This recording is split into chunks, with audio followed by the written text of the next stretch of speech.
Hi, my name is Maximiliano Firtman. Welcome to my course, Advanced Progressive Web Apps.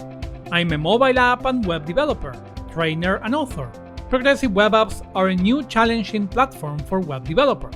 Our web app now runs out of the browser, integrated with an operating system.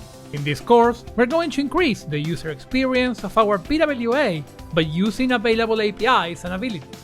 Some of the major topics that we will cover include how to gather analytics about installation and usage, increase installation and update opportunities, understanding the lifecycle and how to execute code in the background, and how we can integrate with the platform and hardware.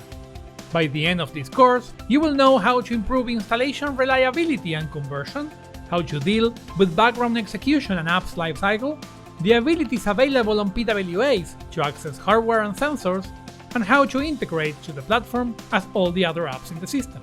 Before beginning, you should be familiar with the PWA concepts, including service workers. I suggest my courses, Progressive Web Apps, The Big Picture, and Designing Progressive Web Apps as a start.